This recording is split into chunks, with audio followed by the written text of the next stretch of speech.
Hey guys, it's Matthew Lee with the Tao of Kung Fu, and I wanted to talk today about just some Kung Fu or fighting fundamentals, starting with things like stance, and then I want to do a lot more videos on movement and body mechanics and things like that as well. So stay posted for all that in the future. For today, I just want to do a simple little review on just a fighting stance and a good stance with a good guard and a way to move real easily. So a few fundamentals on the fighting stance are to have just a good depth in the stance. So you want to be wide, you don't want to be up narrow, especially nowadays everybody's doing takedowns and stuff like that. So you don't want your legs close enough somebody can dive in and capture both of your legs. That's a sure way to get taken down and be put on the ground.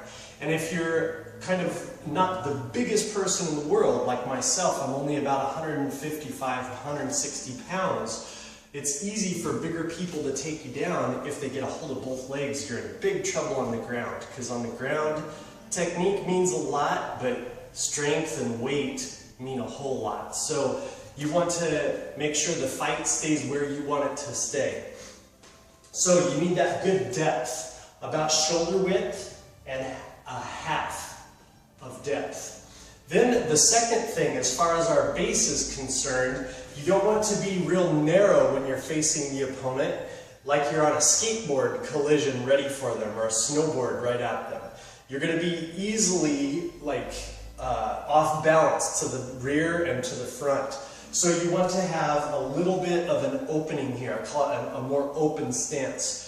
You don't want to be too open when you're facing the opponent, where your hips are more squared to them, and your center line is really vulnerable to attacks. You can be kicked and you can be punched. So you want to have that closed to where you can easily deflect. Anything coming into the groin or the lower abdomen are really susceptible, really dangerous areas to be hit. And so you want to have maybe a shoulder width distance from this heel to this toe. So that's kind of the width of your stance as you're facing the opponent. Typically for an orthodox stance, you're going to be left foot forward. That puts your liver, which is on the right-hand side, to the rear and makes it a more difficult target. If you're right foot forward, that liver is really vulnerable and exposed. They call that southpaw, and a lot of good fighters fight that way and get away with it really well, but it is a little more dangerous. So typically, right-handed people especially will want to fight left foot forward.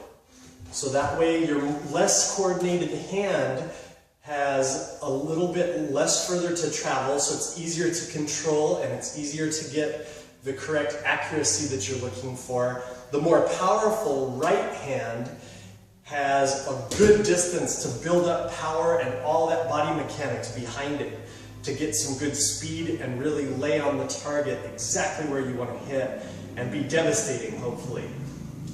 So if we're left foot forward, then we're going to look at the knees. You want to be down real nice and springy in the knees, and that way you can move around real easily and you are really versatile. You can advance, you can retreat, you can evade, and you're able to kick out of that real easily, able to guard out of it real easily, able to take down, able to strike and move. You don't want to be too low where you're kind of stuck to the ground and you're slow to move. You also don't want to be up too high where most of your weight is up and you're easily toppled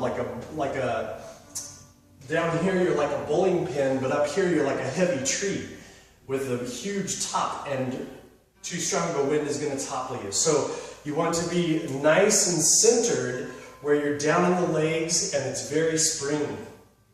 Then from there, you want to make sure the hands are up. They have to be up around temple height. Now it doesn't really matter if they're out, more like a Muay Thai defense, or if they're in at the cheeks like a boxing defense. That really is going to be determined by the range of your opponent. Say if this pole is the spine of my opponent.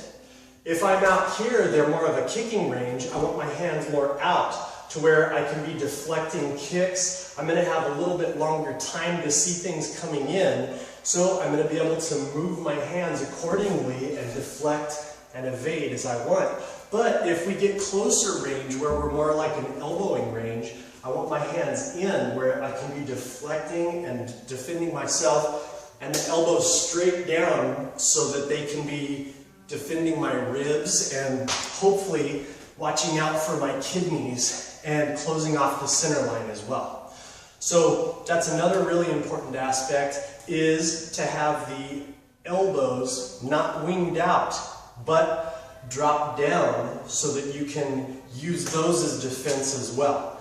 Then you can easily bring the knee up to the elbow and block kicks coming into the center line, and you can close the arms off so the center line gets deflected. And it's a lot easier to drop the hands to deflect something coming in. You've got the help of gravity, but if your hands are down here and something comes up high, you're never going to be fast enough to bring the hands up and block a good sparring opponent, or in a real confrontation, somebody that's aggressive and on adrenaline. You're never going to be fast enough to bring those hands up before they strike you in a really vital target. So the hands already have to be up. Then you've got a real high likelihood of being able to deflect the upper body. So that's and then another biggest thing is relax. I almost forgot. You don't want to be tense in this stance, otherwise you're going to burn yourself out really quick. But if you relax, you can hold this for a really long time and move around. So you want to be here and then practice moving around with it, evading, taking a step back, shuffling forward, and moving around. And that way you're going to get used to the movements. Then, eventually, we're going to be working on putting in punching and striking, kicking combinations in with these movements, keeping that good stance, as well as takedown combinations and groundwork. So that's going to be your homework for today, is working on just a good fighting stance, and then practicing the movement, building up a little endurance and conditioning with the legs. Try to get all the fundamentals down for that.